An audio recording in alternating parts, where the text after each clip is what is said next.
Hello. അപ്പോൾ ഇന്ന് ശിവരാത്രിയല്ലേ, അപ്പോൾ രാവിലെ അമ്പലത്തിലേക്ക് പോവുകയാണേ.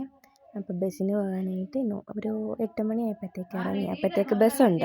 അപ്പോൾ ബസ്സിന് പോകാമെന്ന് ഓർത്തിങ്ങനെ ഞാൻ ഇറങ്ങി. ഞാനും ആൻറ്റിയും കൂടെ പോകുന്നത്. അപ്പോൾ രാവിലെ തന്നെ ഇളം വെയിലുണ്ടായിരുന്നു. അങ്ങനെ ബസ്സിൽ കയറി വന്ന് അമ്പലത്തിലേക്ക് വന്ന് തൊഴുത് കേട്ടോ. തൊഴുതിറങ്ങാറായേ. അപ്പം ചന്ദനം മേടിക്കുക, രണ്ടിടത്തുനിന്ന് ചന്ദനം മേടിക്കണം. അപ്പോൾ ഞാൻ ഒരിടത്തുനിന്ന് മേടിച്ചു, ഒരിടത്തുനിന്ന് ആൻറ്റി മേടിച്ചുകൊണ്ട് വരാമെന്ന് പറഞ്ഞ് ഇങ്ങനെ വെയിറ്റ് ചെയ്യുക. അവിടെ ഇരിക്കുകയാണ്. അപ്പം ഒത്തിരി പേര് ഇങ്ങനെ ഓരോന്ന് പറയുന്നതൊക്കെ കേട്ടുകൊണ്ടിരിക്കുകയായിരുന്നേ. അത് കഴിഞ്ഞ് ലാബിലേക്ക് പോയി. ആൻറ്റിക്ക് ഷുഗറൊക്കെ നോക്കണമായിരുന്നേ.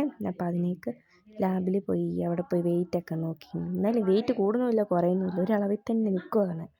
എന്നാ ചെയ്യാനോ. ഞാൻ ഏതായാലും കംബാക്ക് അടിക്കുന്നുണ്ട് കഴിച്ചു. അതെല്ലാവരും കാണണം.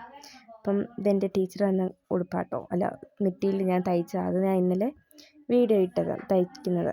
അത് കഴിഞ്ഞപ്പോഴത്തേക്ക് കുറച്ച് ഫ്രൂട്ട്സും മേടിച്ചുകൊണ്ട് പോകാമെന്ന് ഓർത്തേ. അത് കഴിഞ്ഞ് ഓട്ടോയെല്ലാം വിളിച്ചിങ്ങനെ നിൽക്കും. ഓട്ടോ വരാനായിട്ട് വെയിറ്റ് ചെയ്യുവാണേ. ഓട്ടോയ്ക്ക് പോകാമെന്ന് ഓർത്തു. അപ്പോൾ ഒത്തിരി സാധനങ്ങളുണ്ട്. ഏതായാലും ബാറിൻ്റെ ഫ്രണ്ടിൽ തന്നെയാണ് നിൽക്കുന്നത്. അതുകൊണ്ട് എല്ലാവരും അങ്ങോട്ടും ഇങ്ങോട്ടും പോകുന്നവരെല്ലാം നോക്കുന്നുണ്ട്. സാധനം പിടിച്ചുകൊണ്ടിരിക്കുവാണ്. അപ്പോൾ ആൻറ്റി വേറൊരു സാധനം മേടിക്കാനായിട്ട് പോയേ. അത് കഴിഞ്ഞ് അമ്മ ഇന്നലെ വന്നിട്ടുണ്ടായിരുന്നു. അപ്പോൾ ഇന്ന് പോവുകയാണ്. ഭയങ്കര സങ്കടമാണ്. കെട്ടും കിടക്കിയിട്ട് എല്ലാം പോവും. ആശുപത്രിയിലല്ലേ. അപ്പോൾ അമ്മേനെ പറഞ്ഞു വിടാനായിട്ട് ഇറങ്ങി. അത് കഴിഞ്ഞ് വൈകിട്ടത്തെ ഗ്രാമസഭയുണ്ട്. അപ്പോൾ ആദ്യത്തെ ഗ്രാമസഭയാണ്, അതായത് ഈ വർഷത്തെ. അപ്പം അമ്മ അവിടെ പോയി. കുറേ മുട്ടായി കിട്ടി, എടുക്കാൻ പറ്റിയില്ല. അപ്പോൾ കുറേ നേരം ഗ്രാമസഭയും കണ്ടുകൊണ്ട് ഇങ്ങനെ ഇരിക്കുമായിരുന്നു.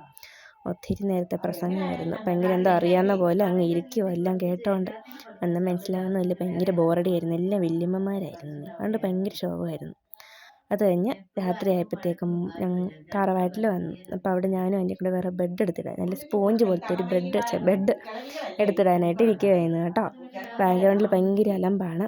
അത് വേറെ വീഡിയോയിൽ ഞാൻ പറയാം, എന്താ റീസൺ എന്ന് ഞാൻ പറയാം. അപ്പോൾ ഇന്നത്തെ വീഡിയോ ഇത്രയേ ഉള്ളൂ. നാളെ കാണാം. ബൈ.